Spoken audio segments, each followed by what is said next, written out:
Wala taqulu liman yuqtalu fi sabilillahi amwat bal ahya'un walakin la tash'urun.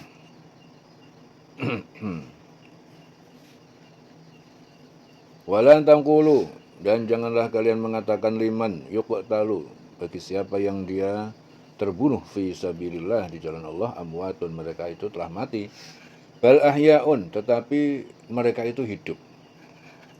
Ya, hidup itu ruh-ruhnya hidup. Ruh tidak pernah mati.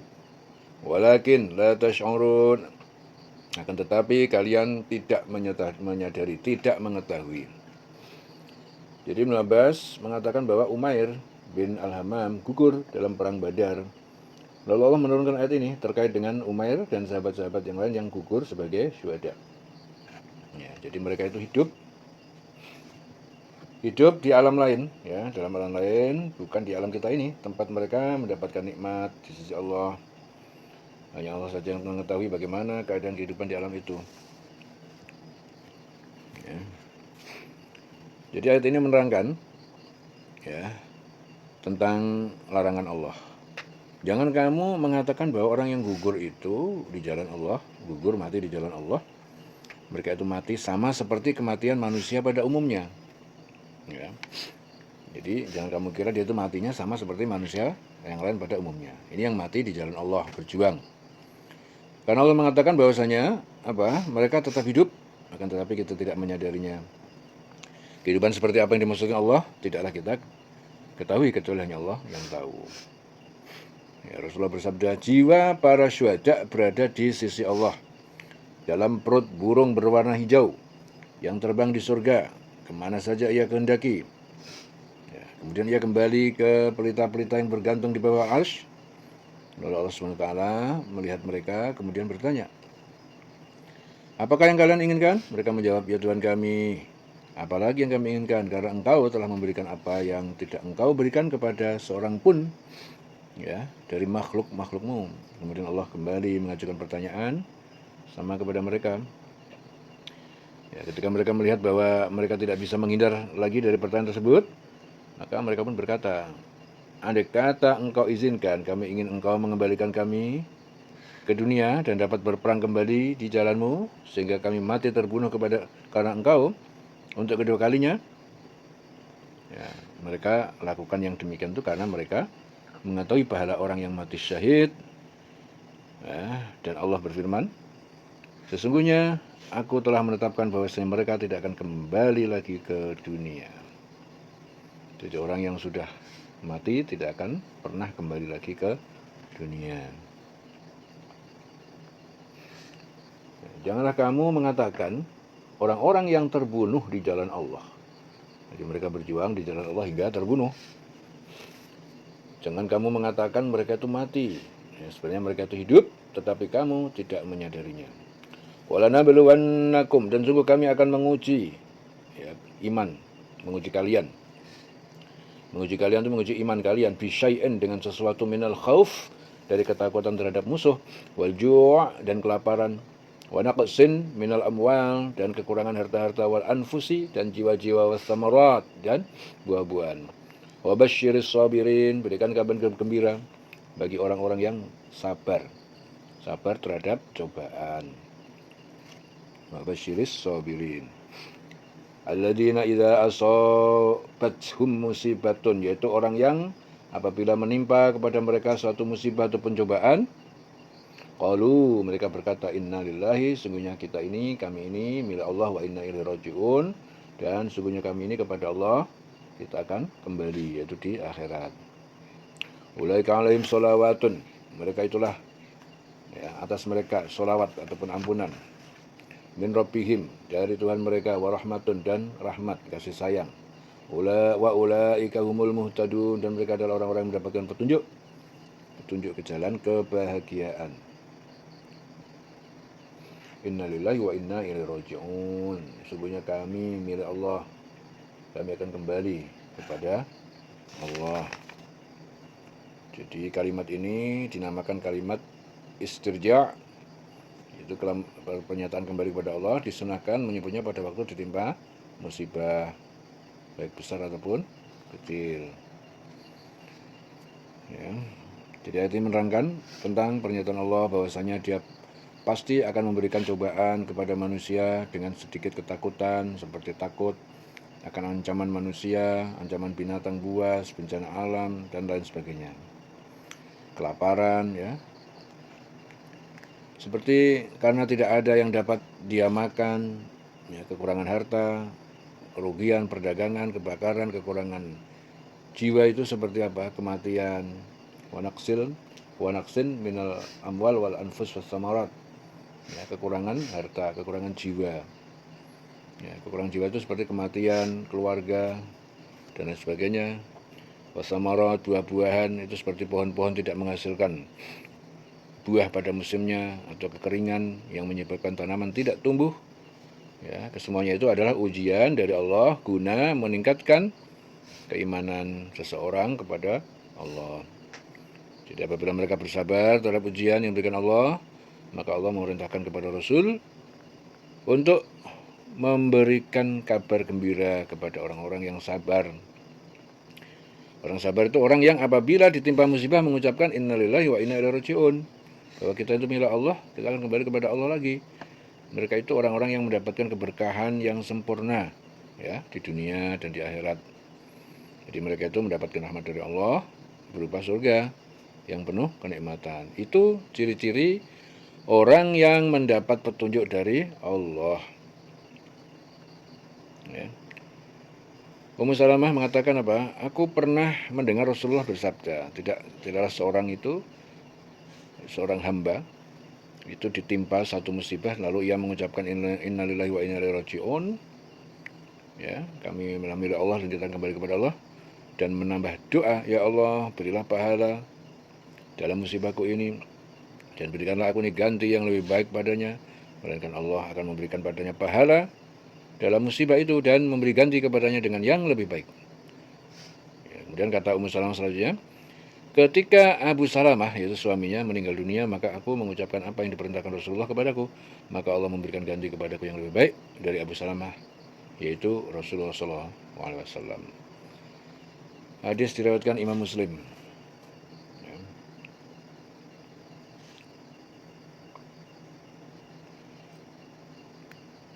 Inna sofa, sungguhnya sofa, bukit sofa, wal marwata, dan bukit marwah, min sya'airillah, bagian dari syiar-syiar agama Allah.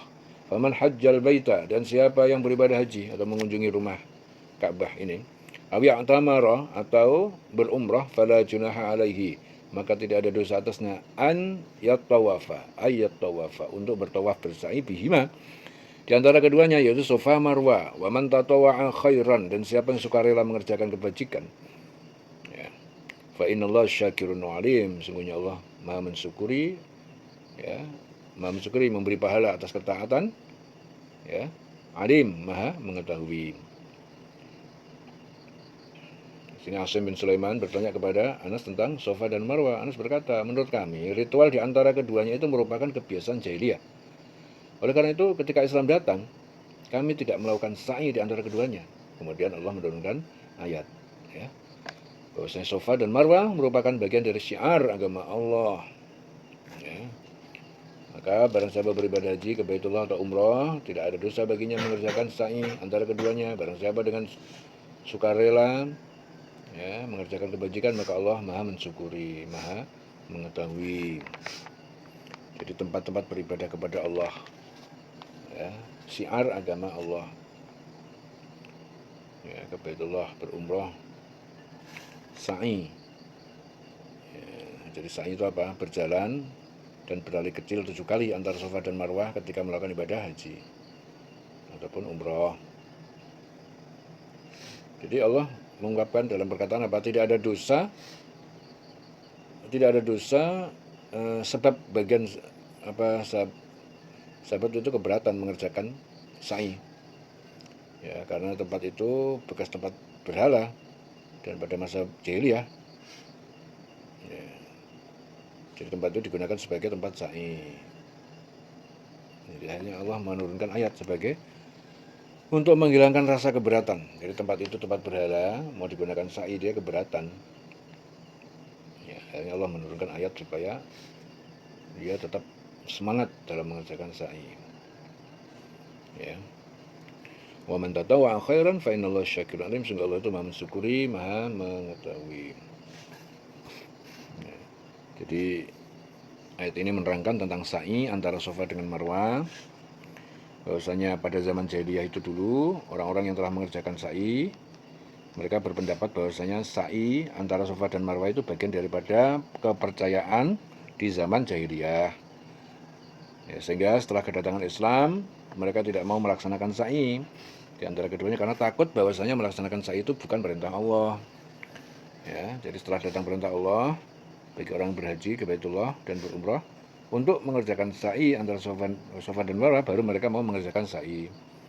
Allah pun menetapkan sesungguhnya Safa dan Marwah itu bagian dari syiar Allah, dan Allah menjanjikan barang siapa mengerjakan satu kebaikan dengan kerelaan hati, maka Allah akan mengganjarnya dengan memberikan pahala yang banyak walaupun amal yang dilakukannya hanya sedikit.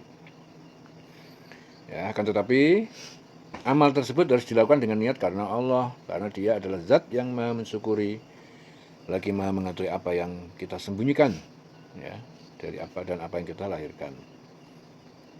Ya. Dari Habibah binti Abi Tajrah yang menceritakan, aku pernah menyaksikan Rasulullah mengerjakan sa'i antara Safa dan Marwah, sementara orang-orang berada di hadapan beliau dan beliau berada di belakang. Beliau berada kecil sehingga karena kerasnya aku dapat melihat kedua lututnya yang dikelilingi kainnya. Dan beliau pun bersabda, kerjakanlah sa'i karena Allah SWT telah mewajibkan kalian untuk bersa'i. Jadi sebelum ada Islam, orang-orang jahiliyah itu sudah melaksanakan sa'i, yaitu menceritakan Siti Hajar dalam mencari air untuk Nabi Ismail. Tapi yang dilakukan orang jahiliyah itu tidak seperti yang dilakukan orang-orang yang berhaji dan berumrah. Ya, orang berhaji sekarang ini. Jadi orang jahiliyah itu melakukan sa'i itu dengan telanjang sambil bersiul. Sedangkan ada perintah haji, maka setelah perintah haji, maka kebiasaan-kebiasaan seperti itu masih dilakukan. Ya. Jadi sa'i itu tradisi jahiliyah. Namun isinya diganti seperti di Marwah diperintahkan berdoa, takbir, tahlil, tahmid, ya. Jadi kita bisa mengerjakan sesuatu dengan kerelaan jika kita kerjakan karena Allah. Jadi sebelum Islam, sa'i itu sudah ada pada zaman jahiliyah. Jadi mereka itu lari-lari kecil sambil bersiul-siul. Akhirnya turun Islam, maka itu semua diganti, ya, diganti dengan berdoa, takbir, tahlil, tahmid, ya, seperti itu. Ini juga strategi yang biasa dipakai para wali pada zaman dulu dalam melaksanakan dakwah. Ya, dalam melaksanakan dakwah wali juga sering, para mubalek, ulama-ulama soleh zaman dulu sering menggunakan jurus seperti ini. Ya. Contoh kebiasaan dan budaya-budaya, ya. Di Jawa itu ada budaya namanya budaya, ya, ada tahlilan orang meninggal, itu adalah budaya, tradisi, kebiasaan yang dilakukan oleh orang-orang di Jawa, ya, kebanyakan seperti itu. Sebenarnya itu ajaran secara khususnya nggak ada. Ya, kalau cuma tahlilan mengucapkan la ilaha illallah itu memang harus, tapi aturan-aturan, ya, tertib-tertib, harus baca ini, itu adalah sebenarnya karangan, bikinan daripada ulama. Ya, tapi itu tradisi yang baik karena dia menggantikan tradisi orang-orang ajaran sebelum Islam datang di Jawa. Ya, Indonesia dulu di Jawa itu sebelum datangnya Islam itu diduduki oleh orang yang Hindu, Buddha. Ya, jadi kebiasaan orang-orang Hindu yaitu ada satu kumpulan-kumpulan, ya, ritual-ritual yang dilakukan, ya, 3 hari, 7 hari, ya, seperti itu. Tapi isinya adalah ritual-ritual mereka. Ya, tapi setelah Islam datang ke Jawa, ulama-ulama mengambil langkah, ya, untuk misi dakwah, sehingga 3 hari orang-orang meninggal biasanya kan 3 hari dibacain tahlil, ya, 7 hari, ya, daripada isinya itu adalah isi tentang nilai-nilai yang bukan Islam, maka diganti dengan nilai-nilai keislaman dengan baca doa, baca yasin, kemudian tahlil, wiridan ya. Isi daripada tahlilan apa biasanya? Ya, baca Yasin, tahlil, tahmid, ya seperti itu. Jadi kesimpulannya itu adalah tradisi, tapi tradisi yang baik, yang bernilai ibadah. Ya, jadi tapi banyak juga yang menentang, orang-orang yang menentang, yang tidak ngerti dia menentang. Ini adalah bid'ah, ini adalah syai'un jadid. Bid'ah itu sesuatu yang baru, yang tidak diajarkan Nabi, ya, dia melakukan dalam suatu ibadah. Ada yang bilang begitu. Ya, tapi untuk santri tadabbur tidak boleh membahas hal-hal yang sifatnya khilafiyah, yang sifatnya pertentangan. Ya, yang penting kepada Allah, berdoa kepada Allah, kembali kepada Allah, Tuhannya Allah, Nabinya Muhammad, sudah cukup. Ya, adapun perbedaan yang sifatnya furu'iyah, sifatnya cabang-cabang, nah itu nggak penting untuk santri tadabbur itu. Ya, itu kan perbedaan yang sifatnya furu'iyah, cabang-cabang. Ya, bukan sifatnya usuliyah. Usul itu adalah yang induknya, ya, yaitu tauhid. Ya. Kalau hanya fikih itu dengan syariat itu berbeda, ya. Kalau syariat itu apa yang diperintahkan oleh Allah untuk melakukan dalam hal ibadah. Ya, seperti kalian disuruh sholat 5 waktu, ada subuh, zuhur, asar, maghrib, isya. Suruh puasa bulan Ramadan, suruh berhaji, itu adalah syariat. Tapi soal tata caranya itu namanya fikih. Ya, fikih itu ya pendapatnya banyak, sesuai dengan apa yang dia pahami dan selain yang dia pelajari. Ya, ya kalau sholat subuh ada yang pakai kunut, ada yang enggak. Ya, jangan dibahas masalah fikihnya. Yang penting Anda menjalankan syariat dengan benar, ya, kemudian faham untuk tafsir fikih. Ya, jadi fikih itu adalah bagaimana mentafsirkan syariat. Ya, itu beda-beda. Ada yang harus pakai kunut, ada yang tidak usah pakai kunut. Ya, yang penting sholat subuh, yang penting sholatnya, bukan yang penting kunutnya. Paham ya? Pakai kunut boleh, nggak pakai nggak apa-apa. Ya. Jadi perbedaan pakai kunut atau nggak pakai kunut itu adalah wilayah fikih. Ya, jangan digabungkan. Ya fikih ya syariat loh. Ini nggak paham malah gini nih. Syariat itu bukan fikih. Ya, ini kebanyakan orang salah paham. Syariat itu apa? Syariat itu adalah ibadah kita yang diperintahkan oleh Allah, itu namanya syariat. Cara beribadah kepada Allah menggunakan syariat. Contohnya mau sholat, wudhu, ya. Tetapi tata cara di dalam menjalankan syariat itu pakai fikih. Nah gitu loh. Berarti fikih itu adalah pentafsiran daripada syariat. Ya, sama seperti Al-Quran. Qurannya 130 juz. Tapi banyak ulama-ulama yang memiliki tafsir-tafsir yang berbeda. Ya, berbeda sesuai dengan apa yang dia mengerti, apa yang dia pahami. Nah, jadi itu namanya multi tafsir. Ya, jadi Al-Quran itu memiliki sudut pandang yang banyak, tergantung ulamanya. Ya, kalau ulama punya latar belakang ilmu fisika, dia dalam memahami Al-Quran banyak dipengaruhi oleh latar belakang ilmunya, cenderung mengarah ke ilmu fisika. Ya, walaupun tetap satu, yaitu pandangan yang utuh, yaitu Al-Quran. Orang seseorang memiliki latar belakang metafisika, di dalam memahami dan mentafsirkan ayat, dia banyak dipengaruhi latar belakang ilmunya. Latar belakang ilmunya telah mempengaruhi apa yang dia tafsirkan, yaitu namanya multi tafsir. Jadi perbedaan itu tidak masalah. Yang penting Qur'annya tetap sama, ayatnya tetap sama. Perbedaan itu hanya faham-faham. Ya, berusaha untuk memahami Al-Quran dengan yang terbaik. Begitu juga tadi kembali kepada masalah fikih. Ya, jadi tadi ulama-ulama yang terdahulu telah membuat sebuah upaya-upaya untuk mengisi kebiasaan-kebiasaan, ya, dalam tradisi orang Hindu, ya, sehingga diisi dengan nilai-nilai dakwah, nilai-nilai keislaman. Akhirnya membaca Yasin, ya, membaca tahlil, seperti itu. Akhirnya jadilah tradisi tahlilan. Jelas semuanya? Fa innallaha syakirun alim. Sesungguhnya Allah Maha mensyukuri dan Maha mengetahui. Innalladzina sesungguhnya orang-orang yang yaktumuna, mereka menyembunyikan ma anzalna minal bayyinat, apa yang kami turunkan, yaitu Taurat, ya, dari keterangan-keterangan kenabian, minal bayyinat wal huda min ba'di ma bayyanahu linnas, dan juga huda petunjuk risalah Muhammad min ba'di ma bayyanahu linnas, dari sesudah kami terangkan kepada manusia, yaitu Bani Israel, fil kitab, dalam kitab Taurat. Ulaika yal'anuhumullah, mereka itulah Allah melaknati mereka. Wa yal'anuhumul la'inun, wa yal'anuhumul la'inun, dan melaknati juga mereka para pelaknat, yaitu malaikat dan orang mukmin. Illal ladzina tabu wa aslahu, kecuali orang yang bertobat, yaitu mereka yang bertobat, wa aslahu, dan mereka memperbaiki perbuatan mereka, wa bayyanu, dan mereka itu menyingkap kebenaran yang mereka sembunyikan, faulaika, maka mereka itu atubu alaihim, aku terima tobat atas mereka, wa ana tawwabur rahim, dan aku Maha penerima tobat dan Maha penyayang.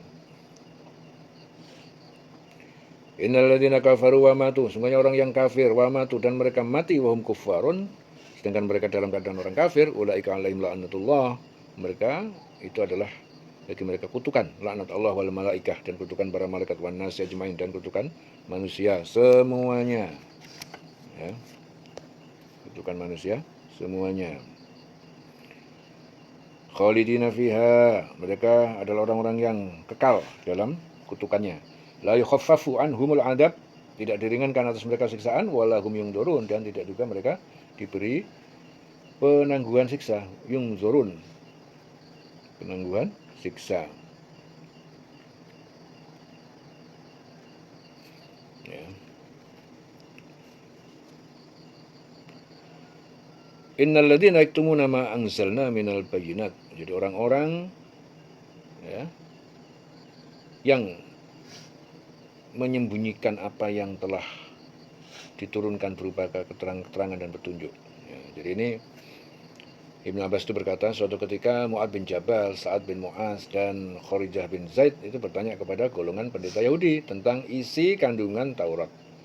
Namun para pendeta Yahudi itu menyembunyikan hal tersebut dan enggan memberitahukan mereka. Oleh karena itu turun ayat.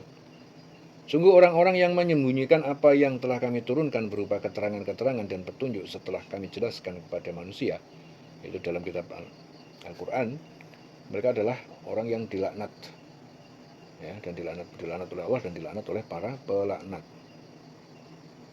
ya, fil kitab. Jadi keterangannya setelah kami menjelaskan kepada manusia dalam kitab Al-Quran, ya. Jadi orang-orang yang menyembunyikan apa yang telah kami turunkan berupa keterangan dan petunjuk setelah kami jelaskan kepada manusia, ba'da min ba'di ma bayyanahu linnas fil kitab, di dalam kitab, yaitu kitab waktu itu, ya, pada Yahudi itu kitab Taurat, ya, kitab Taurat. Jadi di dalam Taurat itu sudah dijelaskan, ya, ya. Tetapi ketika ditanya, nah, jadi pendeta-pendeta itu menyembunyikan isi kandungan Taurat, disembunyikan. Maka mereka itu dilaknat oleh Allah dan dilaknat pula oleh para pelaknat. Jadi yang dimaksud setelah kami jelaskan kepada manusia dalam kitab, itu adalah kitab Taurat, ya. Kecuali mereka yang bertobat, kemudian melakukan perbaikan dan menjelaskannya. Bertobat kemudian melakukan perbaikan dan menjelaskannya, ya. Jadi berarti melakukan pekerjaan-pekerjaan yang baik untuk menghilangkan akibat-akibat yang jelek dari kesalahan-kesalahan yang telah dilakukan dan menjelaskan kebenaran yang disembunyikan. Jadi mereka itu yang diterima. Aku terima tobatnya, kata Allah. Aku yang Maha menerima tobat dan Maha penyayang. Faulaika atubu alim wa ana tawwabur rahim. Innal ladzina kafaru wa matu, sungguh orang-orang kafir yang mati dalam keadaan kafir wa kufar, ulaika alim la'natullah wal malaikati wan nas ajmain. Jadi mereka itu mendapatkan laknat dari Allah, para malaikat dan manusia semuanya. Ya, khalidina fiha la yukhaffafu, mereka kekal dalamnya, dalam laknat, ya. Tidak diringankan, la yukhaffaf anumul adab mereka, walahum yungdurun, dan mereka tidak diberi penangguhan. Jadi beberapa ayat, ya, ayat tadi itu menerangkan tentang ancaman Allah kepada ahlul kitab dari golongan Yahudi atau Nasrani yang menyembunyikan apa yang telah diturunkan Allah berupa keterangan-keterangan yang jelas dan petunjuk. yaitu tentang kedatangan Nabi Muhammad, ya, dan Al-Quran kepada umat mereka masing-masing. Jadi mereka menyembunyikan kedatangan Nabi Muhammad dan Al-Quran. Bahwasanya mereka akan dilaknat oleh semua makhluk yang akan dapat melaknat mereka. Rasulullah bersabda, barang siapa ditanya mengenai suatu ilmu, ia menyembunyikannya, maka ia akan dikekang dari hari kiamat dengan kekangan api neraka. Kecuali mereka yang bertobat, mengadakan perbaikan, untuk tidak lagi menyembunyikan yang telah Allah turunkan kepada mereka dan menerangkan kebenaran yang telah mereka terima, ya. Dan terhadap mereka itu Allah akan menerima taubatnya, karena sesungguhnya Allah menerima taubat. Ya, dalam hadis Ad-Darimi Rasul juga bersabda, semua anak Adam itu membuat kesalahan, dan sebaik-baik pembuat kesalahan adalah mereka yang bertobat. Ya, sedangkan orang-orang kafir dan mereka itu mati dalam keadaan tetap kafir, ya, karena tidak mau menerima kebenaran yang datang kepada mereka, maka mereka akan mendapatkan laknat dari Allah, para malaikat, dan manusia semuanya. Dan laknat tersebut sampai hari kiamat kelak, sehingga mereka tidak akan pernah mendapatkan petunjuk untuk selama-lamanya. Ya, dan di akhirat tidak akan diringankan siksa bagi mereka, dan tidak pula mereka diberi tangguh waktu sedikit pun di dalam neraka. Dengan kata lain apa? Mereka tidak akan mendapatkan istirahat walaupun sesaat pun dari siksa yang Allah berikan kepada mereka, sehingga di dalam neraka, dalam keadaan mereka sangat menyedihkan, yaitu mereka menarik nafas dengan merintih, mengeluarkan nafas dengan merintih. Ya, diceritakan dalam satu kisah, ya, hadis riwayat Ahmad. Ada orang yang dibawa ke hadapan Nabi dalam keadaan mabuk, maka beliau menjatuhkan hukuman baginya. Lalu ada seorang yang berkata, semoga Allah melaknatnya, betapa seringnya ini melakukan hal itu. Maka Rasulullah bersabda, janganlah engkau melaknatnya, karena sesungguhnya ia mencintai Allah Ta'ala dan Rasulnya. Ya, Rasulullah bersabda, kematian didatangkan dalam bentuk, ya, jadi Rasulullah bersabda, kematian didatangkan dalam bentuk kambing yang berwarna putih bercampur hitam.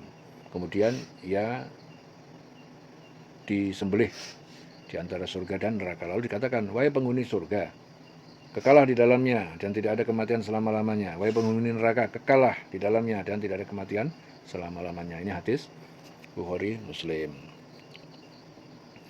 Jadi intinya ayat ini menerangkan orang-orang yang menyembunyikan kebenaran dari Allah karena menginginkan kehidupan dunia sehingga ia menyembunyikannya. Dan mereka dilaknat oleh Allah dan semua makhluk bisa melaknati. Ya, jangan kita main-main ketika kita mengetahui kebenaran itu dan hanya menginginkan kepentingan duniawi.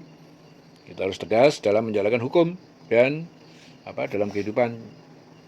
Ya, jangan merasa tidak enak.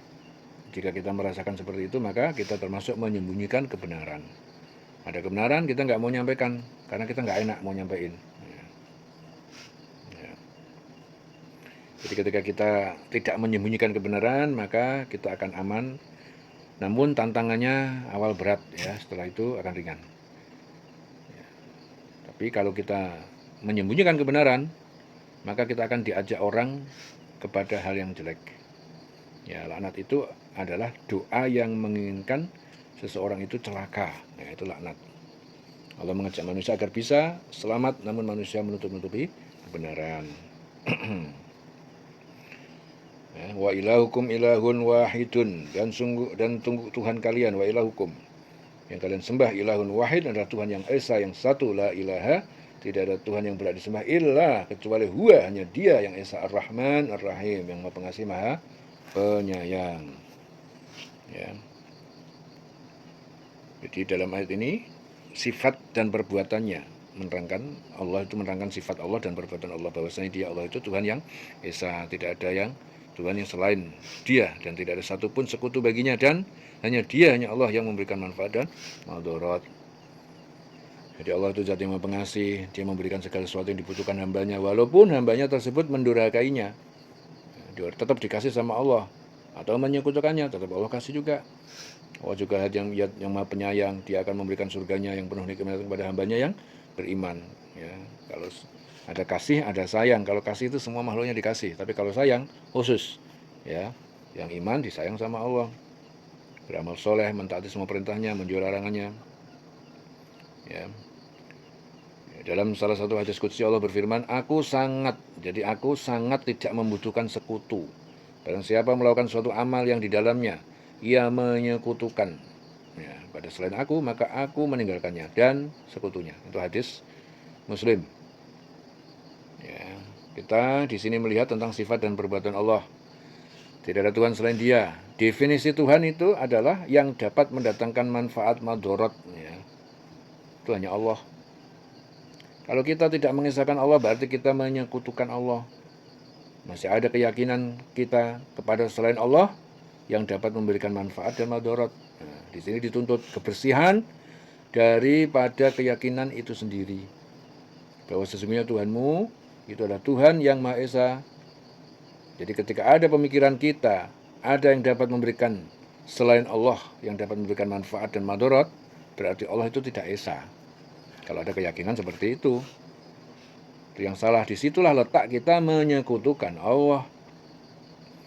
Ya, jadi di sini kita dituntut untuk membersihkan hati kita. Ya, dan ini harus dikoreksi terus. Dalam hati kita harus selalu dikoreksi. Ya, karena begitu kita meyakini bahwa Dia bisa memberikan manfaat dan madorot, maka itu berhala. Jadi kalau ada yang bisa kita meyakini bahwa ada yang bisa memberi manfaat dan madorot selain Allah, itu adalah berhala kita, braholo. Ya. Karena begitu kita selalu berada di bawah kekuasaannya. Jadi kita ini selalu berada di kekuasaan Allah. Kita harus siap menjadi hamba Allah. Ya. Jadi orang yang telah membuktikan bahwa Allah itu Esa, maka ia berhak atas surga. Ya. Bisa kita lihat pada ancaman-ancaman. Lebih takutkah kita pada ancaman di dunia atau di akhirat? Ya, ancaman dunia ini banyak sekali yang menyebabkan kondisi kita terpuruk ke dalamnya karena kita meyakini selain Allah. Selain Allah dapat memberi manfaat, madorot. Ya. Orang takut nggak bisa makan, nggak dapat duit, nah, semuanya itu terpengaruh ya daripada yang kita lihat selain Allah. Jadi jangan pernah kita meyakini selain Allah dapat memberikan manfaat, madorot. Kalau kita sudah meyakini itu, maka Allah akan mengasihi dan menyayangi. Jadi hanya memurnikan tauhid, memurnikan hanya kepada Allah. Selain Allah enggak. Selain Allah enggak bisa apa-apa. Jadi kalau masih ada yang lain-lain selain Allah, itu berarti berhala-berhala yang ada dalam diri kita. Wa ilahukum ilahu wahid, la ilaha illa huwa ar-Rahman ar-Rahim. Inna fi khalqis samawati wal ardi. Inna fi khalqis samawati wal ardi. Sungguhnya dalam penciptaan semesta langit dan bumi, waqtilafil laili, dan pergantian malam, wan nahar dan siang, wal fulki, dan kapal allati tajri fil bahri, yang berlayar di lautan, bima yang fa'un nas, dengan apa yang bisa memberi manfaat bagi manusia, wa ma anzalallah minas sama, dan apa yang Allah turunkan dari langit, min ma'in, dari air hujan, fa'ahya bihil arda, fa'ahya, lalu Dia menghidupkan bihi, dengan air itu, al arda, bumi, itu tanaman, ba'da mautiha, sudah kering setelah mati, wabatha fiha, dan Dia sebarkan padanya bumi itu, min kulli dabbatin, dari segala jenis binatang, min kulli dabbatin wa tasrifir riyah, dan pergerakan perubahan angin, was-sahab, dan awan, wal al-musakhkhari, yang ditundukkan bainas sama'i, di antara langit, wal ardi, dan bumi, la ayatin, sungguh merupakan tanda-tanda kebesaran keesaan Allah, liqaumin ya'qilun, bagi kaum yang berakal. Di sini Ibnu Abbas itu berkata, jadi suatu ketika kaum kafir Quraisy itu berujar kepada Rasul, mintalah kepada Allah agar Dia mengubah bukit Sofa itu menjadi emas, nah, sehingga kita memiliki kekuatan untuk menghadapi musuh. Lalu Allah menurunkan ayat, ya. Rasulullah kemudian berdoa, ya Allah, biarkan aku ini menyeru kepada kaumku sehari demi sehari. Oleh sebab itu turun ayat yang ini, ya. Sungguhnya pada penciptaan langit dan bumi, pergantian malam dan siang, ya, kapal berlayar di laut dengan muatan yang bermanfaat bagi manusia, apa yang diturunkan Allah dari langit berupa air, lalu dengan itu dihidupkan bumi setelah mati, setelah kering, dan Dia tebarkan di dalamnya bermacam-macam binatang, dalam perkisaran angin dan awan yang dikendalikan antara langit dan bumi. Semua itu sungguh merupakan tanda-tanda kebesaran Allah bagi orang-orang yang mengerti. La ayatin liqaumi ya'qilun, orang yang memikirkan. Jadi ayat ini menerangkan tentang keesaan Allah, kekuasaan, kebesaran Allah. Ya, seperti penciptaan langit dan bumi, bagaimana Allah menciptakan langit dan bumi dalam 6 masa, 2 masa Allah Ta'ala menciptakan langit dan 2 masa menciptakan bumi, 2 masa menciptakan gunung-gunung, menentukan kadar makanan dan dalam penghuninya.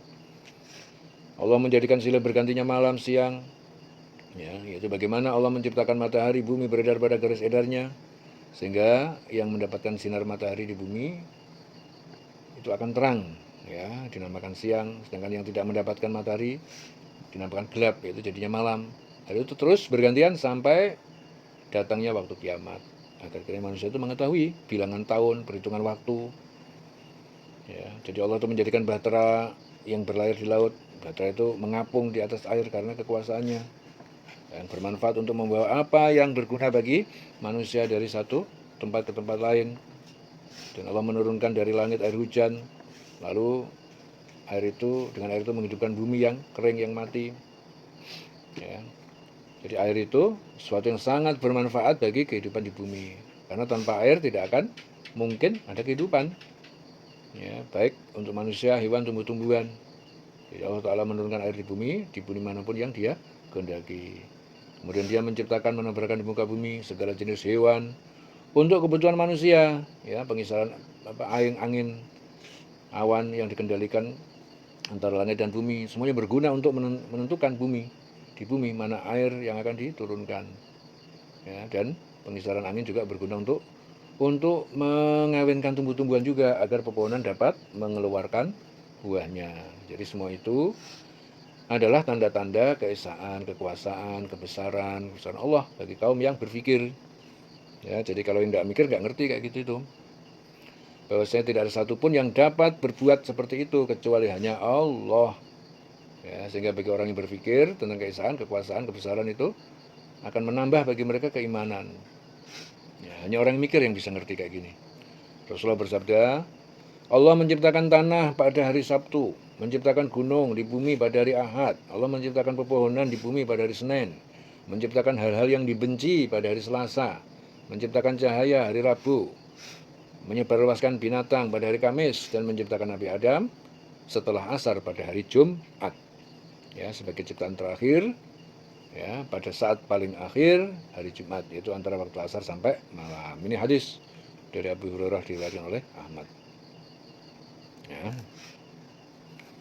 Wa minan nas, dan di antara manusia may yattakhidhu min dunillah, ada yang mengambil ataupun menjadikan selain Allah andadan sebagai tandingan-tandingan ataupun sekutu.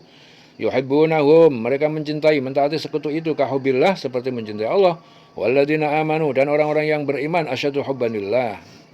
Ya, mereka itu lebih kuat kecintaannya kepada Allah. Walau yaro, dan seandainya melihat alladzina dzalamu, jadi orang yang zalim itu melihat id yarawnal adab, ketika mereka melihat siksaan hari kiamat, annal quwwata, bahwa sesungguhnya kekuatan lillahi jami'an, milik Allah semuanya, wa anallahu syadidul adab, dan sesungguhnya Allah itu sangat keras siksanya.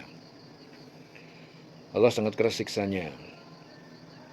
Id tabarro'a, ketika berlepas dari alladzina tubi'u, orang yang mereka ikuti, yaitu para pemimpin musyrik, minalladzina taba'u, dari orang-orang yang mereka ikuti, wa ra'awul adab, dan mereka telah melihat siksa adab, wa taqatta'at, dan terputuslah bihimul asbab, antara mereka semua hubungan. Wa qala alladzina taba'u, dan berkata orang yang mereka mengikuti, lau anna lana, seandainya sungguh ada bagi kami karrotan, kesempatan hidup di dunia lagi, fanatabarra'a minhum, maka kami akan berlepas diri minhum, dari mereka, dari pemimpin yang menyesatkan, kama tabarra'u minna, sebagaimana mereka berlepas hari ini dari kami. Kadzalika yurihimullah a'malahum, demikian Allah memperlihatkan kepada mereka perbuatan buruk mereka, hasaratin alaihim, yang jadi penyesalan tiada tara, hasaratin alaihim, atas mereka, wa ma hum bikharijina, dan tidaklah mereka itu orang-orang yang dikeluarkan, kharijin, dapat keluar, minan nar, dari neraka, wa ma hum bikharijina minan nar, keluarkan dari neraka. Jadi ayat-ayat ini itu menerangkan tentang keadaan manusia, bahwa sebagian dari mereka itu ada orang-orang yang menyembah Tuhan selain Allah, akan tetapi mereka pun tetap menyembah Allah. Ya, mereka itu mencintai Tuhan-Tuhan selain Allah, sebagaimana mereka mencintai Allah Ta'ala. Ya, dan sebagian yang lain adalah orang-orang yang beriman dan sangat cinta kepada Allah. Jadi seandainya orang-orang yang menyembah Tuhan selain Allah itu mengetahui siksa di hari kiamat dan tidak ada kekuatan bagi mereka untuk menentang kekuasaan Allah pada waktu itu, ya, dan mengetahui bahwasanya Allah Ta'ala menyiksa orang yang menyekutukannya dengan siksaan yang amat berat, niscaya mereka menyesal. Ya. Dari Abdullah bin Mas'ud yang menceritakan, aku pernah bertanya kepada beliau, ya Rasulullah, apakah dosa yang paling besar? Beliau menjawab, engkau menyekutukan Allah, padahal Dia yang telah menciptakan kamu. Itu hadis diriwayatkan oleh Bukhari dan Muslim. Jadi orang-orang yang mengajak mereka untuk menyembah Tuhan selain Allah, itu di akhirat kelak mereka akan berlepas diri dari orang yang mengikutinya. Ya, setelah mereka melihat siksa Allah itu, ya, sangat pedih, dia berlepas diri dan tidak ada satupun dari manusia yang berpikir untuk menyelamatkan orang lain walaupun di dunia mereka mempunyai keluarga, kaum kerabat, sahabat.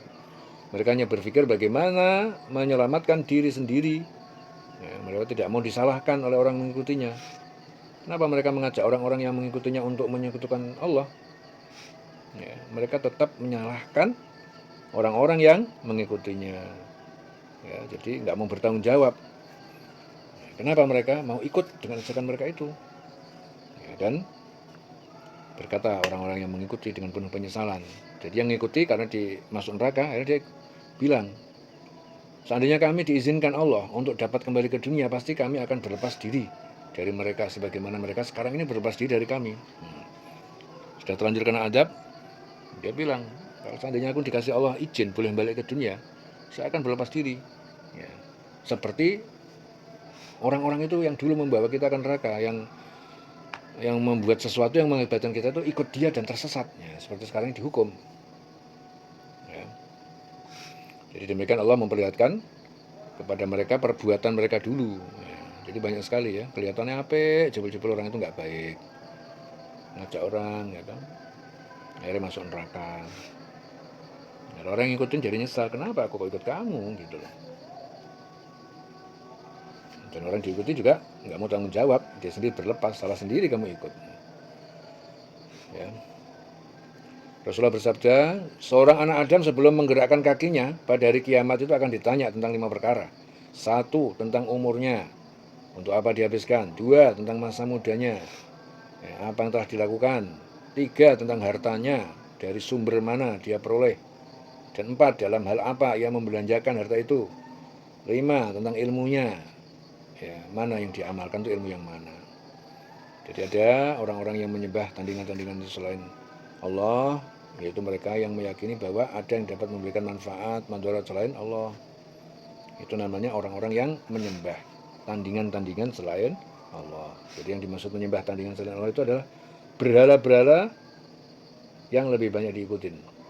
Ya, kalau kecintaan kita kepada selain, ya, melebihi cinta kita kepada Allah, maka kecintaan kita kepada selain Allah lebih banyak kita ikutin.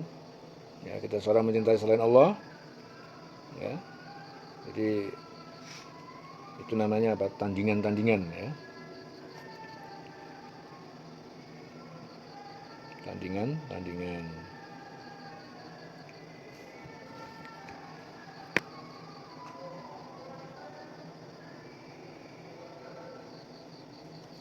Wa ma hum bikharijina minan nar. Orang-orang mengikuti berkata, sekiranya kami mendapat kesempatan kembali ke dunia, tentu kami akan berlepas tangan dari mereka. Sebagaimana mereka berlepas tangan dari kami. Demikian Allah memperlihatkan kepada mereka perbuatan mereka yang menjadi penyesalan mereka, dan mereka tidak akan keluar dari api neraka. Wa ma hum bikharijina minan nar. Ya ayuhan nas, wahai manusia, kulu mimma fil ardi halalan thayyiban, makanlah kalian dari apa yang di bumi ini halal, yang halal hukumnya, thayyiban yang bersih, yang baik. Wala tatabi'u, dan jangan kalian mengikuti khutuwati syaitan, langkah-langkah setan. Innahu, sungguhnya dia lakum, bagi kalian itu aduun mubin, musuh yang nyata. Innama ya'murukum bisu, sungguhnya setan itu menyuruh kalian untuk berbuat kejahatan, kemaksiatan, wal fahsya, dan perbuatan keji. Wa antaqulu, dan agar kalian mengatakan Allah, atas Allah, tentang Allah, ma la ta'lamun, apa yang tidak kalian ketahui. Ya. Jadi ayat ini menerangkan kepada manusia agar memakan makanan yang halal yang baik yang terada di bumi, ya.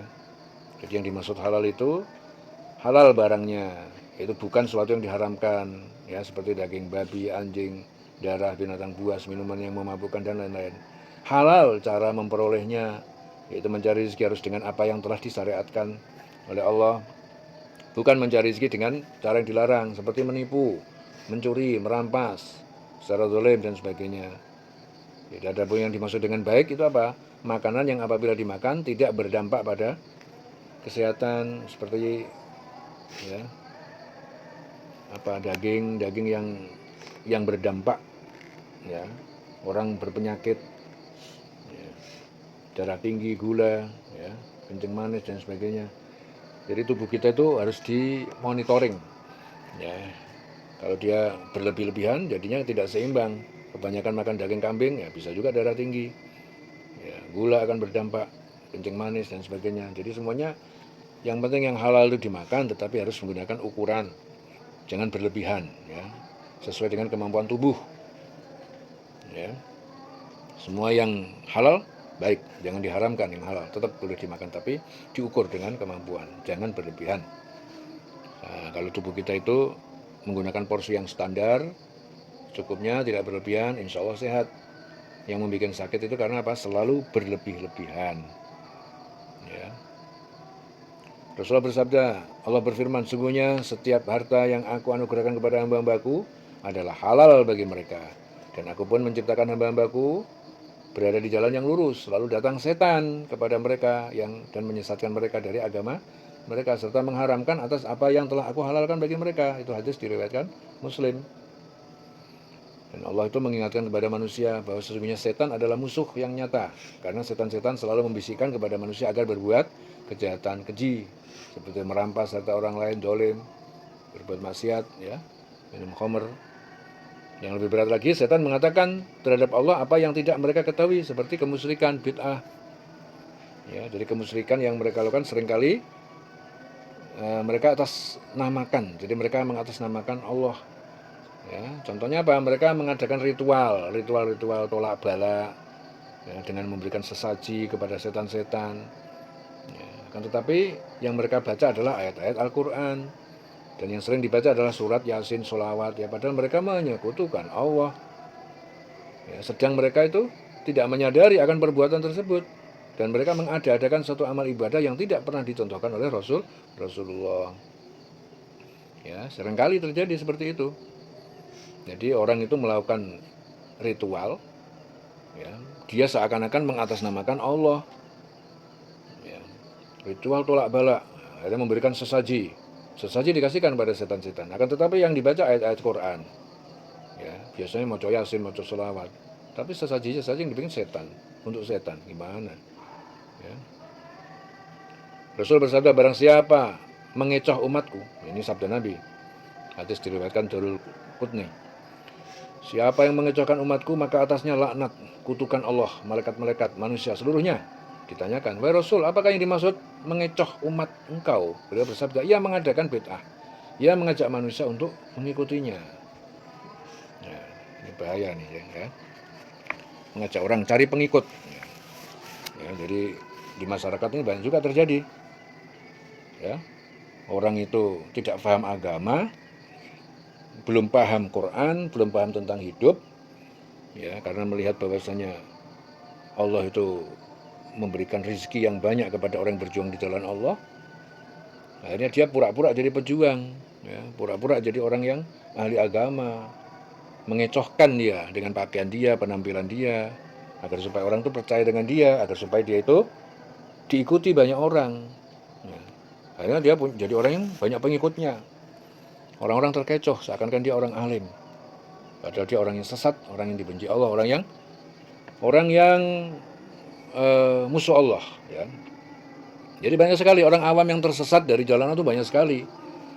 Ya, ada orang di suatu tempat, ya, ini diceritain sama teman Abah itu. Jadi kelihatannya dia itu orang ulama, pakaiannya, kiainya, penampilannya, udeng-udengnya, serbanya, dan dia pintar ngobatin, ya, kelihatan khusyuk, sehingga masyarakat menganggap dia seorang yang wali, seorang yang alim, soleh. Setiap orang yang datang diobatin sebel sembuh. Setiap hari tamunya banyak, pasiennya banyak. Datang diobati sebel sembuh. Setiap orang sebel dia sembuh. Ya. Lama-lama ada orang minta tolong. Ya, ternyata apa? Setiap orang yang datang kepada dia minta obat dikasih syarat. Ya udah kamu kesini silakan, datang ke sini. Bawa Quran ya. Jadi manusia terkecoh. Karena yang datang suruh bawa Quran. Qurannya suruh ninggal. Habis itu disebul sembuh pulang. Ada orang datang lagi minta obat suruh bawa Quran.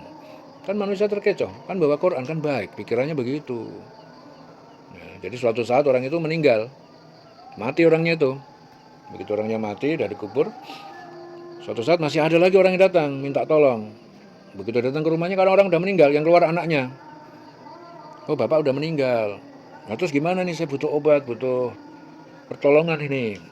Aku nggak bisa katanya. Ya udah yang penting kamu obatin deh. Akhirnya ternyata apa yang terjadi? Jadi bapaknya itu ternyata punya sesuatu yang disembunyikan. Ya, apa yang disembunyikan? Dulu pernah bilang sama anaknya, ini bapak ini punya kamar ini nggak boleh dimasukin siapapun. Yang boleh masuk cuma bapaknya aja. Jadi kalau ngobatin masuk kamar itu. Ternyata anaknya tadi itu kan kepengen supaya mengobatin orang yang datang tadi setelah bapaknya meninggal itu.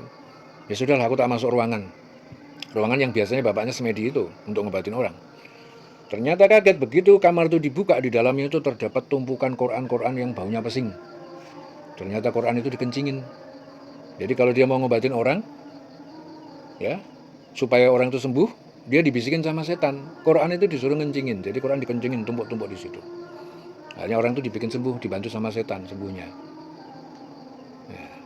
Jadi ternyata orang yang dipandang itu alim, kelihatan soleh, jebul-jebul dia memiliki rahasia-rahasia yang tersembunyi yang melawan hukum Allah. Itu kelakuannya setan. Wong kon teko seakan-akan suruh bawa Quran, padahal ternyata Quran kon diuyoi, dikencingin dalam kamar. Akhirnya kamar jadi karena dikencingin dia ikut setan, karena setan nolong dia. Jadi orang yang datang sebenarnya ditolong sama setan. Setan yang ngewangi, setan yang cari gara-gara. Terkadang setannya juga lucu.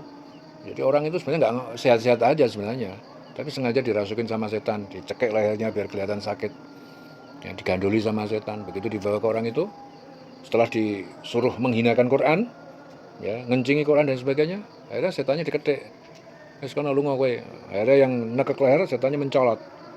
Akhirnya jadi sembuh. Ya seakan-akan seperti itu, tipu daya semuanya. Ya, tipu daya. Ya, itu banyak yang terjadi di sekeliling kita. Jadi makanya supaya kita tetap aman dan selamat hanya satu, kembalilah kepada Quran seutuhnya. Allah bilang apa, diikutin. Allah melarang apa, diikutin. Sudah. Kita betul-betul jadi orang yang berserah diri. Semeleh kepada Allah Subhanahu wa taala secara mutlak. Kembali kepada Allah seutuhnya. Ya, dikit-dikit ke Allah, dikit-dikit ke Allah. Ya, jelas semuanya? Ya. Jadi setan itu jangan ngikuti langkah-langkah setan. Innahu lakum aduwwun mubin. Sesungguhnya setan itu bagi kalian adalah musuh yang sangat nyata. Innahu lakum aduwwun mubin. Innama sesungguhnya setan itu menyuruh kalian besok kejahatan, kemaksiatan, wal fasya, perbuatan keji, wa antaqulu 'alallahi ma la ta'lamun, dan agar kalian mengatakan tentang Allah apa yang kalian tidak ketahui. Ya, dieling selawase.